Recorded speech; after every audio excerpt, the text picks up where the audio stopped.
Happy Father's Day. How was yours? Mine was amazing because I have the best dad in the world. Fight me. Don't really fight me, but you get to meet him today on Lisa Guerrero Unleashed. Even though you had to eat more than your share of peanut butter sandwiches, fried egg sandwiches. You weren't a chef. We didn't have a lot of gourmet cooking at our house, but we had a house full of love and support.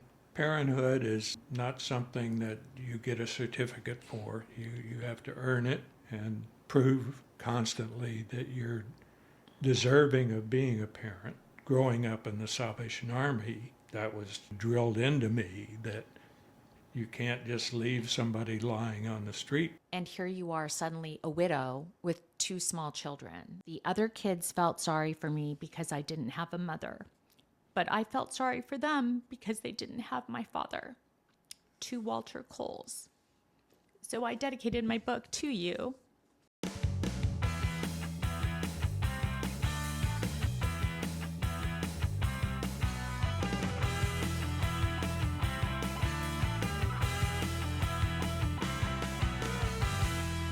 Father bless Lisa today.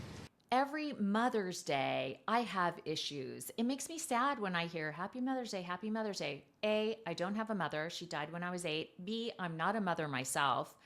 And C, it's become so commercial and so corny that I kind of have an aversion to Mother's Day. However, Father's Day is like a global holiday event at my house because I do have a great dad. I'm so lucky to have him, and I know I am. And I also am very cognizant about the fact that a lot of people either don't have a father or don't have great relationships with their dads. Especially a lot of my friends, a lot of young women don't have very strong connections to their fathers, and they grow to maybe make some bad choices as adults with their spouses. And I think it all starts with having a great dad or not having a great dad. So I'm very lucky and blessed that my dad is amazing and that he's still around. And for a long time, I've wanted to pay tribute to him. And now that I have my own podcast and I can do anything I want and interview anyone I want, I wanted to interview my dad. And by interview, I don't mean confrontation, because I know a lot of you see me on Inside Edition confronting bad guys. But this is an opportunity for me to sit down and to have a conversation with my dad about what it was like for him as a young single dad, and what it's like raising kids today and yesterday. So I'm looking forward to having my dad in studio today, and I hope you enjoy meeting him just as much as I enjoy chatting with him every single day on the phone, because that's what we do. But today he's here in person, so I want you to welcome Walter Coles, my dad. Hi, Dad. Hi, daughter. Okay, it seems like I've never interviewed you before. Not that I recall. You've interviewed me a few times, I guess interrogated me. Not too much, though. I was a pretty good girl. In the aftermath of some fiasco? Probably. Yeah. Probably. Okay. All right. So welcome to the Podcast Palace. I know that you've seen it at different stages. Right. So when we first moved in, this was nothing but a concrete slab. And I said, Dad, I want to do a podcast. And you were very supportive of that, as you are supportive of everything in my life. And then we put this up pretty quickly. You saw this before most of the equipment and most of the furniture and the art was put up. But what do you think? I love it. I love it. It's all you. I mean, look around and it tells a story. It's me, but also you and my mom. This is actually my mom and dad on their wedding day in Chicago in 1963. And you look like Jimmy Stewart, and she looks like Sophia Loren. Look at that hair. Wow. Well, look at your hair now. You got great, you're a silver fox now, but you've always had great hair. We were quite the couple, weren't we? You were. And what I notice about that picture, honestly, is, at this time in, in our country, early 60s, You were the All-American Southern boy, Yes. blue-eyed, gangly, tall, white boy. And your bride is a Latina, brown-skinned woman. How do you make that happen?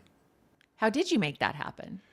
Well, it was through our having a common denomination in our church that she grew up in the Salvation Army in Chile, and I grew up all over the South in the Salvation Army, Oklahoma, Arkansas, Kentucky, Georgia. So she was a very popular, maybe the most popular girl in the church at that time, and had a steady boyfriend. And You stole her away from her boyfriend, as I recall the story goes. that's what they say. Shocking, Dad. Yeah, well, I was struck by her personality and her beauty, and I didn't really think that I had a shot, partly because I knew that she was seeing someone, and I had just arrived to go to graduate school. You were going to University of Chicago, getting your master's in social services. Right. You know, I was attracted but admired her from afar. And What was her boyfriend's first name? Warren, Warren. yes. Poor Warren. Yeah. Well, hopefully he went on and found another someone to get attached to. But once I had the green light, you know, there I went. It was interesting because her father was very strict. He didn't know what to make of me at first, and I had to prove to him that I was trustworthy with his daughter, and I almost blew it because we had one date where my car broke down and we wound up in some little repair shop in South Chicago in the middle of the night, sitting by a gas stove, and Lucy was in a white coat. We only found out later that the stove, actually, I guess it was a coal stove. Mm-hmm.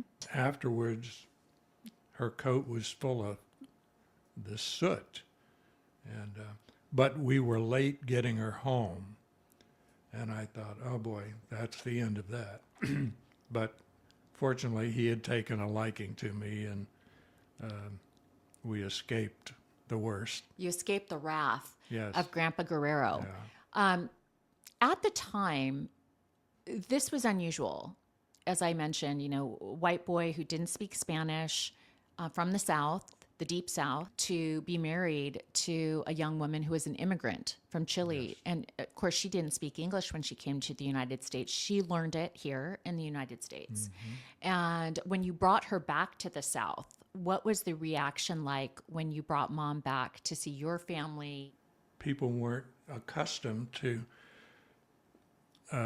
having a lot of exposure to foreign-born people in the Yeah, South. right. Blacks, yes. Right, Hispanics, not so much. right. Although there were Hispanics doing field work, but you know, my parents, my dad just fell in love with Lucy, and my mother, of course, just embraced her, and Yeah. my whole family really, and my family were not from the South. My Right. parents, my dad was from England, my mother was from New England, so they didn't have the typical Southern attitudes, Yeah. and so that went very well. After you had earned your master's degree at University of Chicago and you were married to my mom, you had two kids. First I came 1964 and then Richard 1966. And you were working for the Salvation Army, and you had an opportunity there to pick two different tracks for your life. Tell me Right. about that and how we ended up in California. I was approached by a couple of Salvation Army leaders, one from Portland and one from San Diego, and both wanted to hire me. So it was arranged that we would fly out to those two cities. And No shade on Portland. No. However, I'm glad you picked San Diego. well, we got to Portland and it was pouring rain, as will happen there. Lovely city, and a great opportunity work-wise. There was a very strong social service program or department there, and so I was impressed with that. But then we got to San Diego, and of course it was San Diego, sunny and, ocean and all of that. And, we just fell in love right away, especially Lucy. A lot of Sort felt Latinos. very, very much at home. Sure. The climate, especially, from Santiago, Chile, to San Diego, California, was not a big jump climate-wise. Almost equidistant from the equator is Santiago and San Diego, Right. which is really interesting Right. because they have about the same type of temperature and the same kind of plants and Yes. flowers. So, so she immediately responded to that. Oh, yes. We had a wonderful time in San Diego. And of course, you and your brother were just tykes. One of the things you did when we were little, when you were working for the Salvation Army in San Diego, was you took us around the programs there. So we saw homeless people, we saw nursing homes, we saw food pantries. I remember we were at one point in a basement underneath the Salvation Army downtown San Diego, stuffing stockings for Christmas for the less fortunate. Right. And you made it very clear that these are human beings, these are people, don't be scared of them. They're down on their luck, they're experiencing difficulty, but this is what, neighbors do. This is what people do. They help Right. each other. And so I think you exposed me and Richard really early to the concept of empathy. And that has really guided a lot of my my journey as a human being, was you exposing us to that when we were kids. Did you do that intentionally, or you just couldn't find a babysitter? So, No, we had babysitters when we needed them, but actually just part of the Salvation Army's way of indoctrinating young people to the fact that not only did we have a faith base, but we were social service oriented, and helping others was really what people knew about us. And so the chance to have you and Richard come along to some of our service activities was really something that both Lucy and I stressed.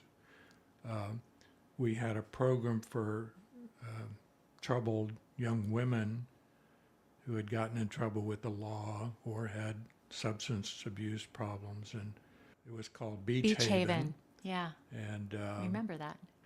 and then we had an apartment building that the city worked with us on getting for developmentally disabled young adults, learning to live independently. And so you had a lot of exposure at a very young age to a wide variety of opportunities to serve. And I think that did serve both you and Richard very well.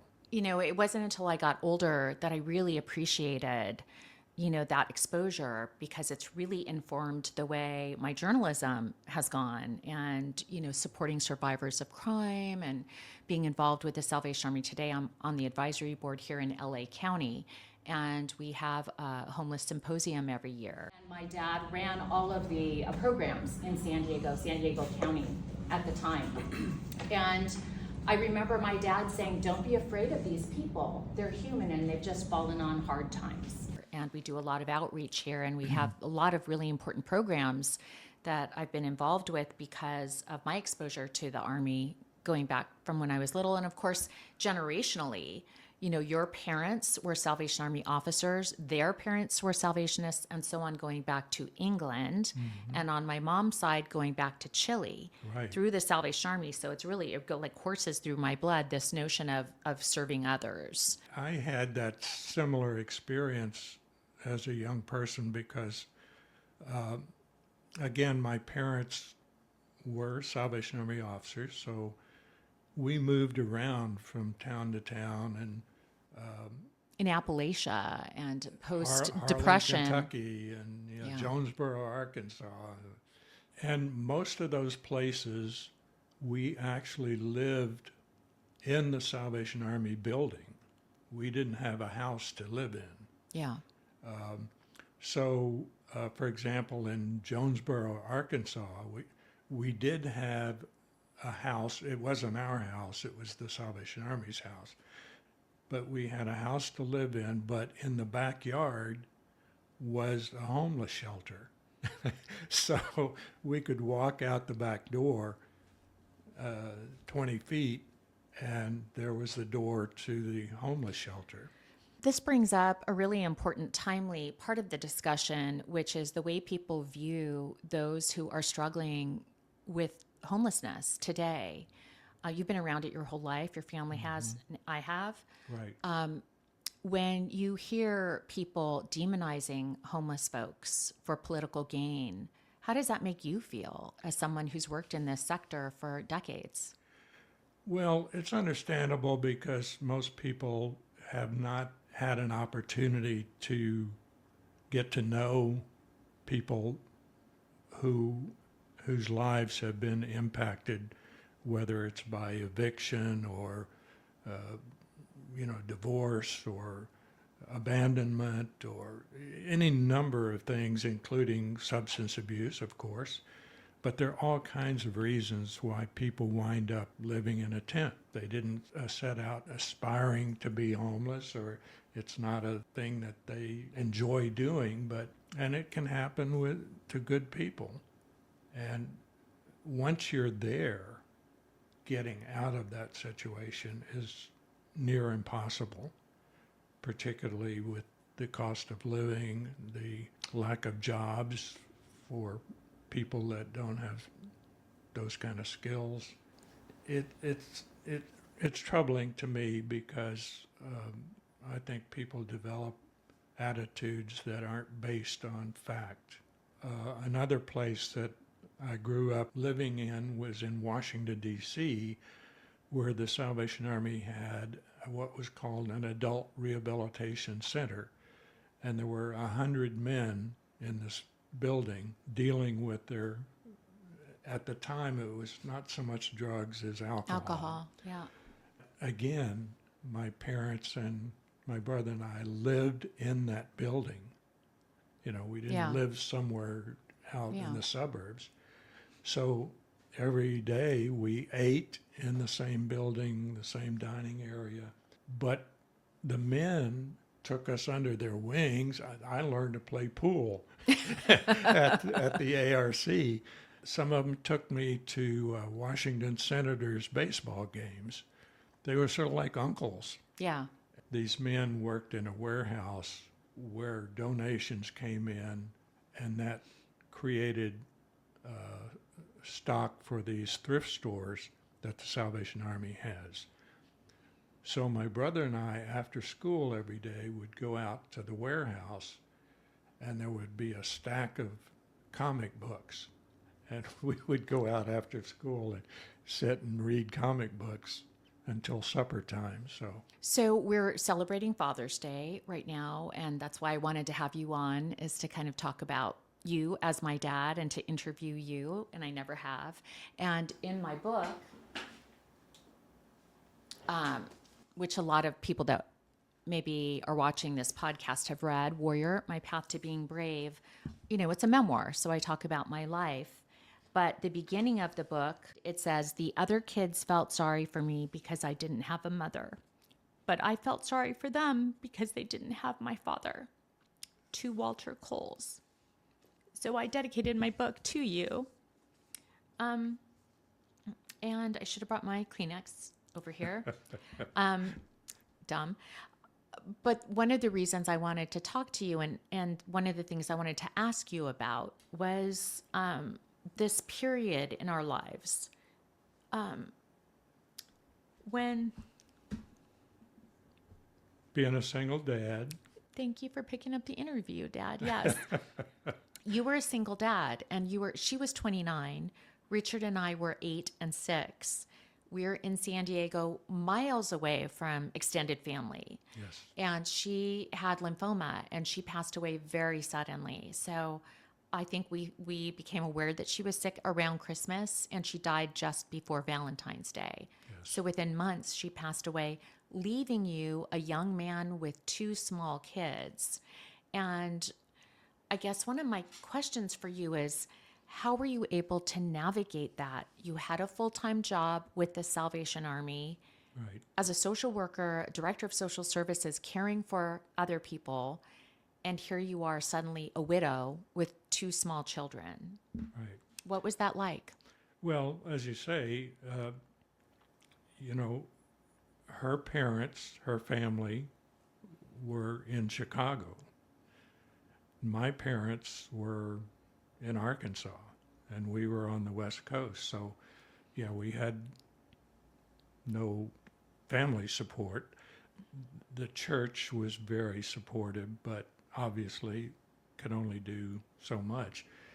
I remember once we knew what the diagnosis was and the prognosis, I was like of 2 minds. I had to think about what is going to be the future for us as a family, and at the same time not just giving in to the inevitable and not wanting to spend time thinking about, well, what do I do then when I've got right now to worry about. So it was very difficult, emotionally for me. I guess back then in 1972 or 3, there weren't a lot of single dads that were just going to take on their kids. As I recall, I think one of the aunts said to me years later, well, we asked your dad if we could take in you and Richard so that he wouldn't have to raise you kids by himself. So you made a decision at some point to go ahead and raise us on your own. Sure. Like that. It was pretty rocky for a while because I had to rely on housekeepers, babysitters, that kind of thing. And a lot of the women that I hired were either looking for a man or they had problems and didn't last long. Well, one of them Richard and I put frogs in her bed. We were driving them out. We didn't want them there. We didn't want anybody telling us what to do or to take a bath or time for bed or you got to eat your asparagus. Right, So we were right. trying to drive them away. And I remember one unfortunate woman had frogs in her bed. A plague. A plague upon this house. So, but I always remember you being so patient and going through, different housekeepers or babysitters and people from church coming in and helping. But you were able to navigate that and still grow your career until the point when you decided to work from home and you became an independent consultant for the Salvation Army. Right. So you actually shifted your job from going to work every day to working from home, and that probably made a big difference in being able to watch us every day. Well, it did, but that eventually led to my Traveling. flying around the country.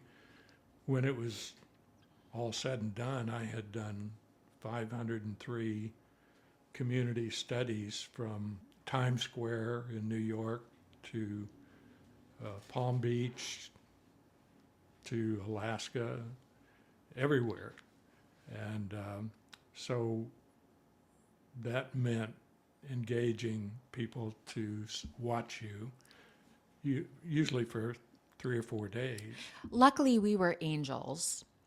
And so that was a very easy gig for anybody. But honestly, I felt like during those years, we were the three musketeers, and we actually did really care for each other, and we understood we were in a unique position. And Richard and I were good kids, and we weren't, Yes. we didn't go out and do anything or cause trouble at school or stay out at night, because we always felt like, we don't want to let dad down. We want to make sure that he doesn't have one more thing to worry about. Right. And so Richard and I had an agreement, we're not going to smoke. We're not going to do drugs. We're not going to drink. We're not going to ditch school. We decided to be as good as we could be, Right. because it was just the three of us. And so when people ask me today, they say to me, "You're so lucky you have your dad." And I know I am, because you're 87 and you're in great health. You had a health scare a few years ago, quadruple bypass surgery. But here you are doing great, and we have a very close relationship.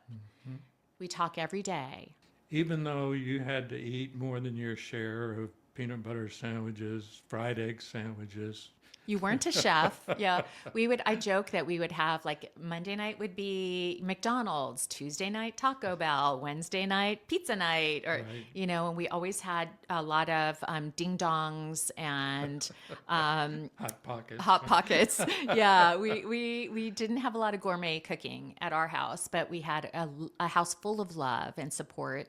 And when people ask me about how I got into sports, again, I talk about you, Dad, because when we were in San Diego for those years, our house overlooked Qualcomm Stadium, back then Jack Murphy Stadium.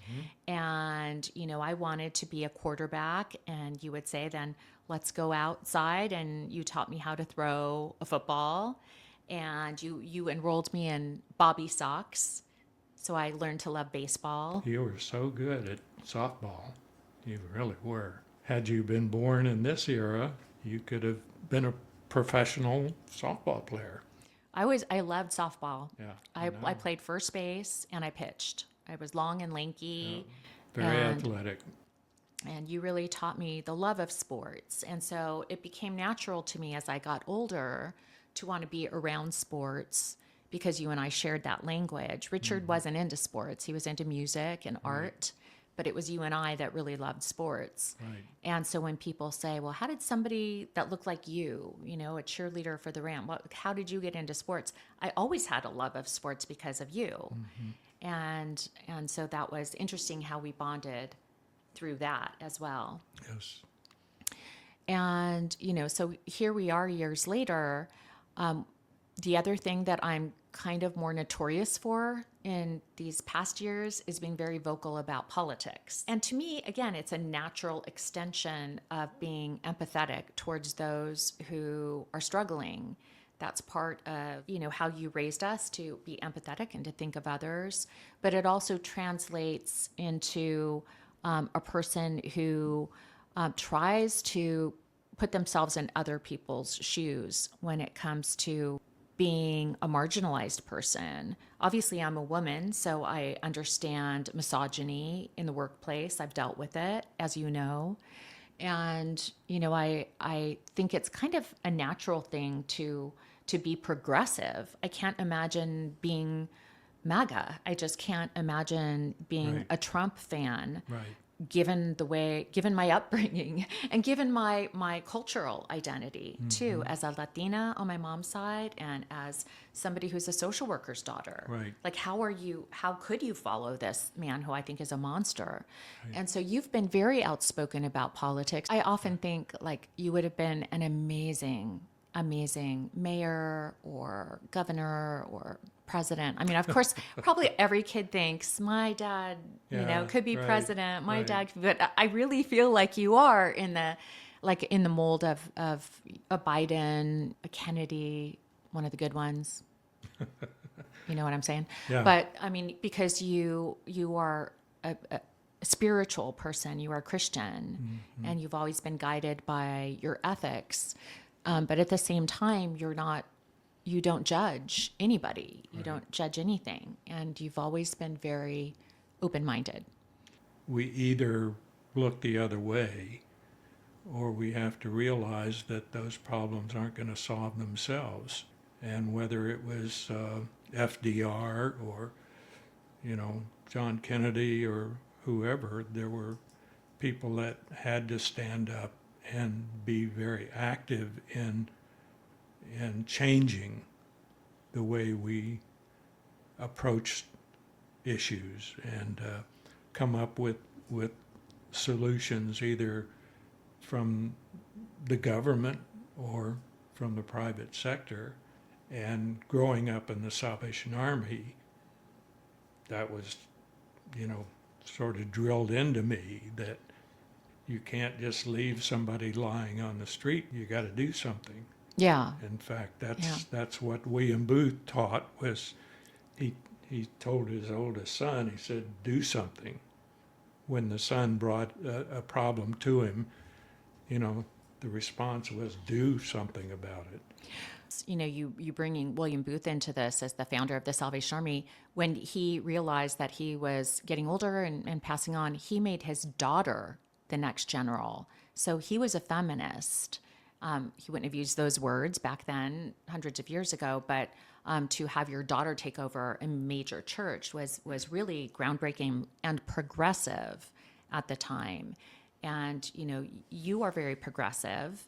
And I like to tell people you were the first feminist I knew, because you were always, you can do. Of course, you can be a quarterback. Of course, you can do this. Of course, you can be a sportscaster.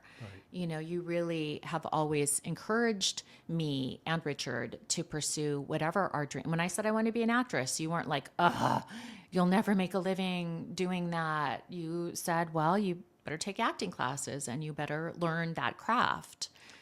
Speaking of Booth appointing his daughter as the general of the Salvation Army, which by that time had become an international movement, it just reminds me of what we just found out this past week of the Southern Baptist Church deciding women cannot have leadership position like that. We're going backwards, Dad. And, my mother, as a Salvation Army officer, preached. Your aunt? Taught my aunt. Aunt Madge? Well, I have a bunch of relatives that became Salvation Army officers. So. But women, like being on the pulpit, is very common in that church. Yes. And so that's interesting. When people say, how are you and your dad so close? And, didn't you ever clash over things? I don't really remember us clashing about too much ever. You've always been my best friend. I talk to you every day. I go to you for advice, even as a 62-year-old. You're 87. It's just, I always get advice from you. We share a lot, politically, socially. But what advice would you give to a young dad who probably dreams of having a close relationship with his kids? Well, obviously, listen, because there's so much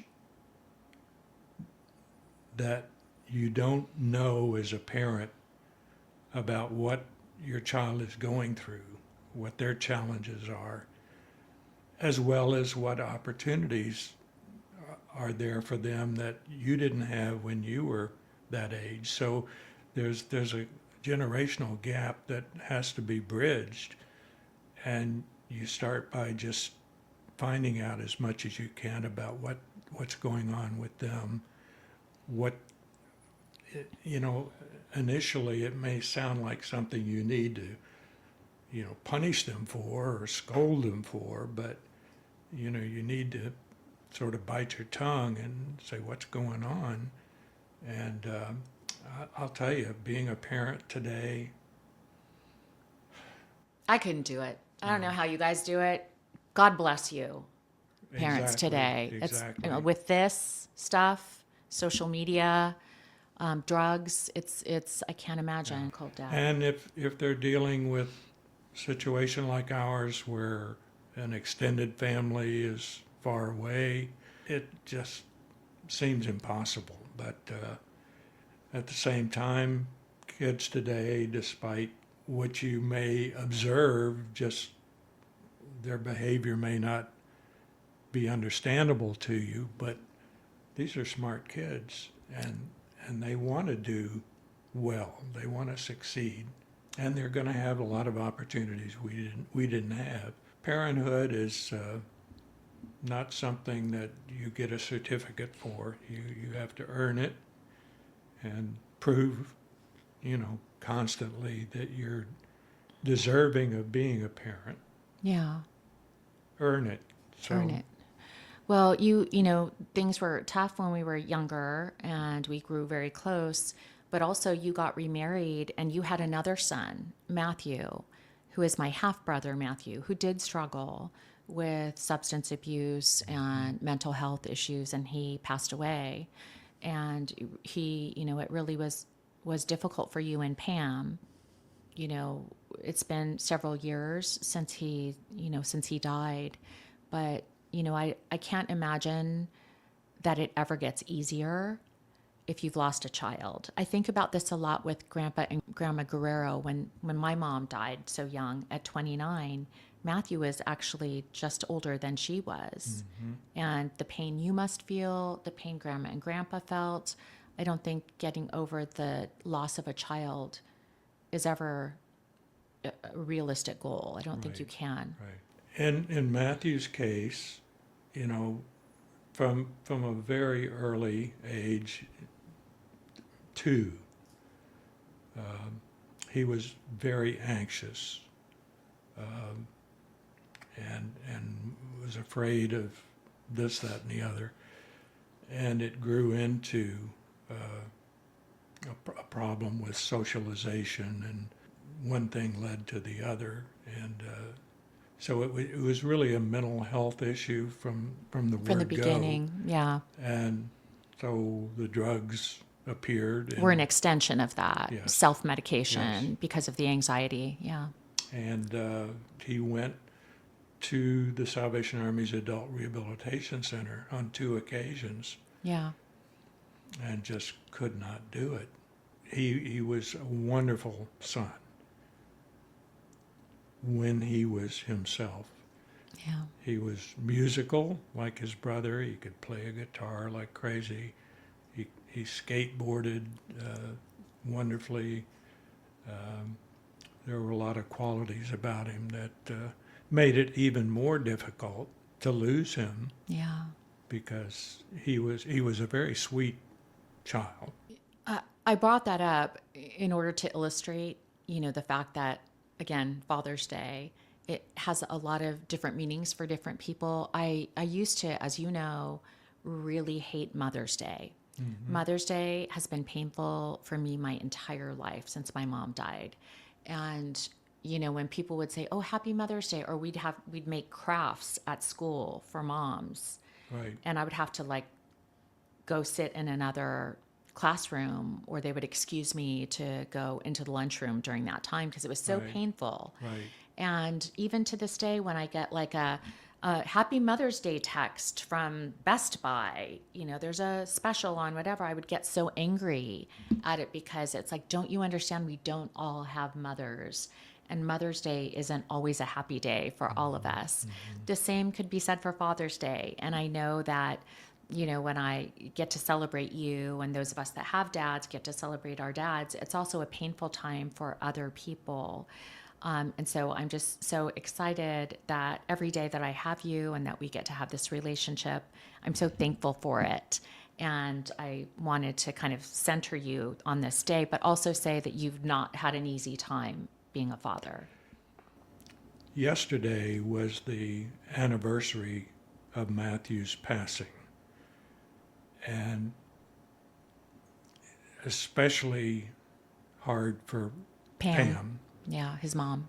In fact, it took her 3 years before she was even herself again. And I had made a photo book of Matthew Yeah. that she could not bring herself to look at. It was that painful. So yesterday, I brought her over to the house. She's in assisted living.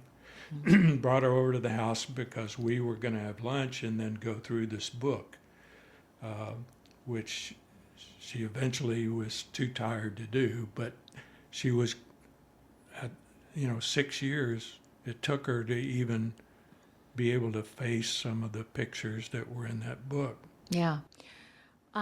Which brings me to the books, the photography. When people say to me, how is your dad is 87 and he's going out to the beach every day and doing photography every day, which I mean, my dad's photography is legendary. If you follow me on social media, and if not, why not? You should be. I often post my dad's photography, which gets more feedback and more likes and more shares than anything I do, is your photography. I don't ever remember seeing you in my life without a camera. You've taken a camera along, or this was the book you made for me. This was on my 60th birthday, you gave me this photo book of my life. And it's incredible. And like everything that you've kept and all these photographs from all of these years are just precious to me. And I have them all over my house. I think I have 7 or 8 of these for different things. Here's the one where we went to England for your 85th birthday with my husband, David. There's my brother, Richard, and you and I. But where we went to England to look into your family's roots in Evesham. And, the photographs you took here are just, I mean, these are like postcards. Anyway, do you think that your love of photography, and you go to car shows and shoot pictures, you go to the park and you shoot animals and birds, is this what also helps keep you so young? Oh, absolutely.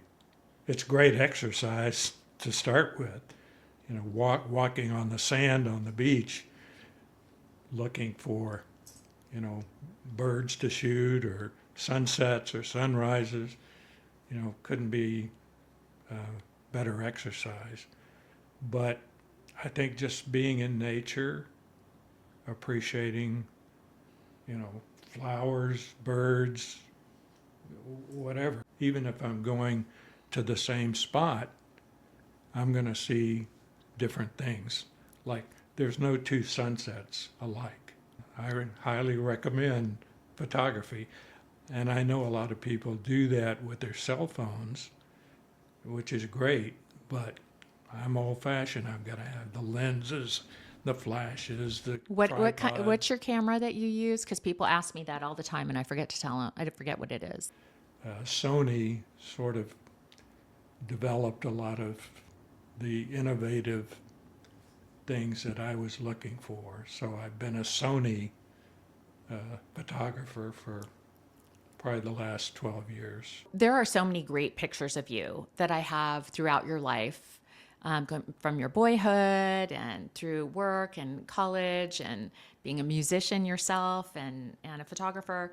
But this is one of my favorite pictures. And Dad, I want you to tell me the story behind this. Are you at the Swiss Alps, or is that a Sears photo backdrop? It looks like the Swiss Alps, but it's actually Yosemite National Park.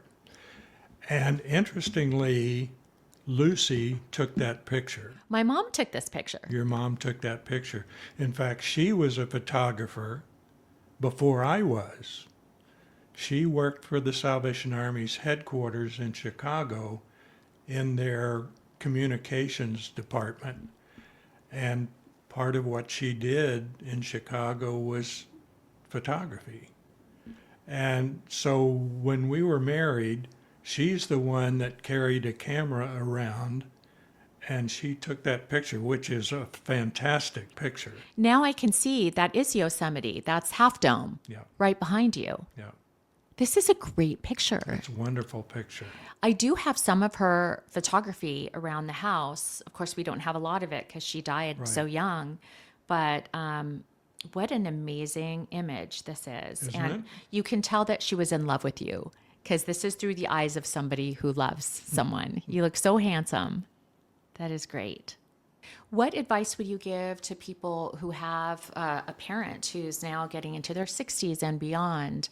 What do you encourage older people to do to continue to maintain their vigor and their health? Well, not get in a rut. If you don't have opportunities to socialize, then you need to create them. Whether it's a senior center or a bowling league or something where you're interacting. And of course, there are two kinds of seniors, one who still has a spouse and one who doesn't. Two different things. My brother just lost his, Yeah. his Aunt wife Nancy. of 60 years. And, it's been tremendously difficult for him because they were inseparable. They're both musicians and traveled the world, and then she's gone, and it's hard. But he has his church, and he's been teaching men's Bible study there for a number of years, and so he has friends in this study group that have sort of kept him going. But he still needs, I think, to find even more opportunities because, for example, he has several grandsons who all of a sudden got married over a period of 2 or 3 years and moved off and spend more time with their spouse's family than with David's. So it's a challenge, whether you have a spouse or not. I have a spouse, but she's in assisted living. Yeah. Pam has had health issues She over has the last Parkinson's, and several she years. needs to use a walker, and she needs medical people and PT, things that I can't do for her, although she's only 10 minutes drive away, so Yeah. I see her 2 or 3 times a week. Particularly folks that have retired officially from a job and suddenly the routine is gone. Mm-hmm. And I think that is a real challenge for seniors. Keep active. Yeah. Well, you leave quite a legacy. You have done hundreds of studies for the Salvation Army and other nonprofits. You've helped to raise, I'm sure, tens of millions of dollars for these programs in that sector. And I mean, your impact on other people in the world of social services is incredible. You were hooded not too long ago at University of Chicago, which is the 50th anniversary for your master's program. Mm-hmm. And you went back for that as well. Right. And you're constantly making books, you're constantly doing photography, you're constantly on Facebook fighting the good fight for the progressives, posting things, reposting things, getting under MAGA's skin. I love it. You're I'm out trying to. doing the work. It's amazing, and I'm just so thankful for you, Dad. And I just wanted to wish you a happy Father's Day here publicly, and to tell you how much I love you. I tell you that every day, every single day. Well, those accomplishments, obviously, they mean something, but to me, you and Richard are mine, and I'm so proud of you. So thank you for having me here. You're welcome. And this is a new chapter for you, It is. you know? It I is. mean, I tell people my daughter has done this and this and this, and they said, no way, you know.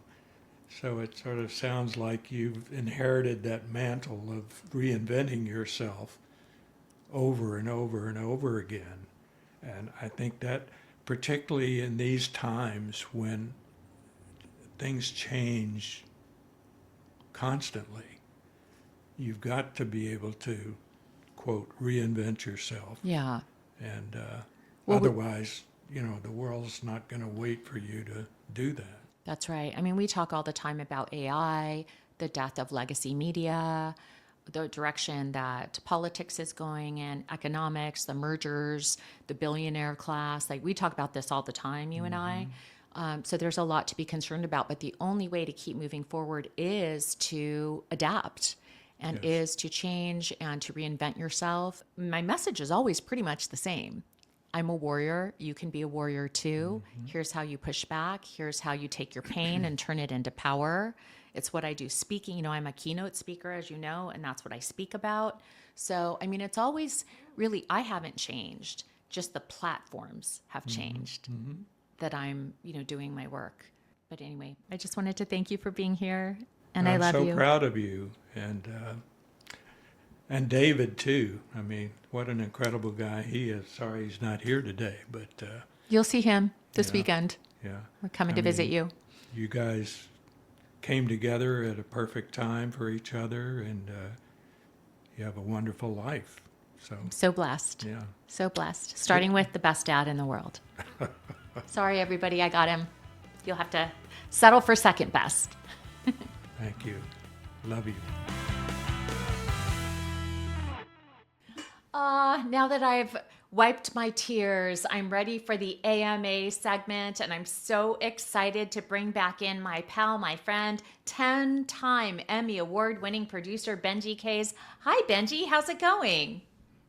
That was an incredible, I'll call it an interview, but that was an incredible conversation to just be a fly on the wall for. I mean, to know the history of your family and your father and your mother and you and your brother and everybody, I just truly enjoyed hearing you guys talk. Thank you, Benji. And happy Father's Day to you, too. You have incredible children, and they are a reflection of your hard work and dedication as a dad. You are an amazing father as well. So happy Father's Day to you, Benji.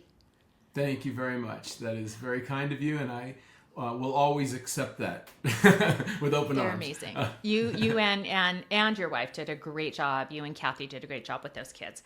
Okay, Thank you. so back to me. Just kidding. Before we get into the AMA questions, you're wearing a hat with the logo I recognize.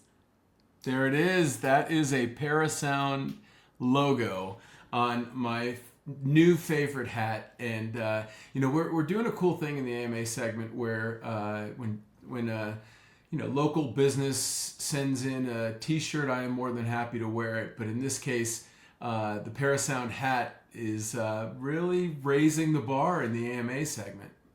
Well, not only that, that hat has seen some miles, hasn't it? Yes, You it wore has. that hat in Japan? Yes, actually Japan and Korea. This hat probably smells like fish, which is a compliment because we ate a lot of fish over in Japan and Korea, and we went to local fish markets and saw all the sights and enjoyed every single one of them. But yeah, I was happy to get this hat right before I left because Parasound is such an important part of the Lisa Guerrero Unleashed podcast. Isn't that right, Lisa? It is. So my husband David owns Parasound. So it is a small business, and we are showing off small businesses and wearing their logos on the AMA segment. And David has a business called Parasound, which was home audio equipment, especially amplifiers. So we thank Parasound and David for helping to sponsor the show. So if you have a small business, a family-owned business, then leave it in the comments below so that we can get it to Benji so he can wear a hat, a t-shirt, a sweatshirt, whatever on our next Lisa Guerrero Unleashed podcast. And in the meantime, what questions have you dug up for me today, Benji? By the way, I would even wear a local business bow tie if it came to me. Bow tie. Perfect. Question number one. What are the best experiences you had as a younger woman contrasted with the best experiences you've had more recently, and what made them special? You can say older woman. I mean, it's okay. You can say younger women versus older women. That's okay. I'm comfortable with that. When I was a younger woman, the best experiences for me professionally was seeing the explosion of my career. It progressed really quickly. If you followed me, I was an actor. At the same time, I was a sportscaster, and I had two different tracks going concurrently. And I just saw so much success very quickly. And it was amazing to go from the local to regional to national level as a sports reporter. At the same time, I was getting small roles in film and TV shows up to being a lead on an Aaron Spelling show called Sunset Beach. So those were all happening at the same time, and they all happened really quickly for me. So as a young professional woman, that was the best part of my career, was just seeing how quickly I was being accepted into these two very different occupations. As an older woman now, I have to say that the best part of my job is being able to spread the message of being a warrior to so many different platforms. Right here on this podcast, I also do keynote speaking. So I travel all over the country, really all over the world, talking about empowerment and being brave and how you can be a brave person. But I take all those stories from early in my career and I share them today as lessons, things to look out for, red flags, what I've learned. So I actually, the younger Lisa and the older Lisa have now meshed to become the kind of Lisa that I hope helps spread hope and lessons of stick-to-itiveness and positivity. And so, yeah, that's a great question. I like that. Yeah, those are the two different parts of my career track so far, but they all kind of work together. Absolutely. Let's get to question number 2. And the question is, what is the best advice for someone that dreams big? The best advice for someone who dreams big is to not listen to people who doubt you. And that includes your own inner voice sometimes. Ignore the haters. Don't worry about the commenters. Put your art out there, put yourself out there, put your skill set out there, put your dreams out there, and try to quash the negative chorus that will be out there no matter what. There's always going to be people that want to bring you down or want to question your dreams or the way that you get from point A to point B. I think you just need to learn, and you learn this over time, is to ignore those other voices and rely on your own inner compass to navigate which direction you sail your personal boat towards. Find your own voice, listen to that voice, and ignore the haters. Okay, so when you were younger, whatever age you want that to be, whether it's a high school situation or in your 20s or whatever, did you ever sit down and lay out some, I'll say, goals or whatever they are? Because I could tell you, I worked in the TV business for quite a while, and I loved it tremendously, but I never had like an end goal in mind. I just loved the idea of being a creative person. That to me was kind of the opportunity, and I was very fortunate that I was able to work in situations that always kind of spoke to that creativity. But did you ever say, okay, whether it's by this age I want to be here, or even identifying a couple of things that you really wanted to do? Was that ever in your mind? Well, I knew that I wanted to be a sports reporter. I knew I wanted to be an actress when I was younger. And so I had those general goals. But what I did was when I got to my first opportunity, I really decided to be open-minded about what could come next. I didn't have a specific, here's where I'm going to be on this date, and then I'm going to be here, and then I'm going to be there. In fact, what I did was I just want to be as good as I can be here in this moment, and I'm going to trust that people are going to see that. And they did. And so one opportunity led to the next opportunity, which led to a totally different type of opportunity. And so my career has never been linear like this. It's always taken all these zigzags.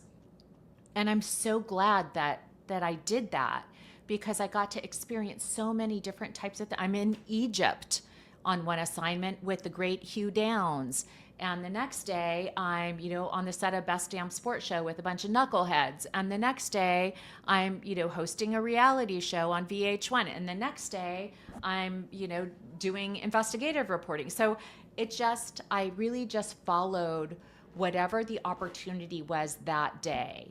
And I opened my heart up to different experiences. And I think that's the way to go, is not be so structured that you have to do this, this, this, this. Instead, just look around on that day and say, what should I be doing to be the best at what I can be doing today? And opportunities will come from that.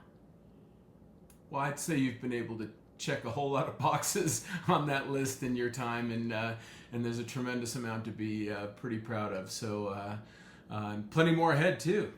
For sure. I'm still getting opportunities. I mean, that's pretty unusual for a woman on camera at 62 to still be getting opportunities to be on camera and on stages. So I'm very thankful for that. What did you say? You're now an older woman? Is that the term you use? I am a mature woman of a certain age, or what do we call it? Mature women, old broads, cougar, whatever. Yeah. I'll leave that to you. And I'll just get to question number 3, Wise. which is definitely something the world needs to know. At Childless Catman, if you were single, I was going to ask if you like younger men. I'm 46, single, Hispanic with no kids, just cats. Never married, just so you know for future reference. I have been speechless this many times in my career. This is the only time. I'm just kidding. Can you cook? That's my question. I am so thankful that I have the best husband in the world, and I found him later in life. So I don't plan to be single anymore. I'm done with being single. You sound like a really nice man, and I think the only advice I would give you is to find women in your own neighborhood, in your own world, in your own sphere of influence, and make friends with them. Because Lisa Guerrero will no longer be signing up any more spaces on a dance card. I'm done. Full. Closed. All right, Thank goodness. But let's get to the heart of this question here. If you were single, I was going to ask if you like younger men. Oh my gosh, and I do. I always dated men a little bit younger than me, and I married a man, David, who's a couple of years younger than me. So yes, younger men. We got our answer. We got it. That's it. Oh, Thank and you, that was Lisa. number 3. Those were fun questions. I need more questions, you guys. Make sure that you leave your questions for Ask Me Anything below. And of course, if you have a small business, family-owned business, women-owned business, whatever that is, we want to help plug you. So leave that information below so Benji can wear one of your t-shirts coming up. And thank you so much again, Benji, and happy Father's Day. Happy Father's Day to all the great dads out there, especially sports dads, especially girl dads. We love you all. Keep up the great work. And remember to live the rest of your week unleashed like I do, and I'll see you next time.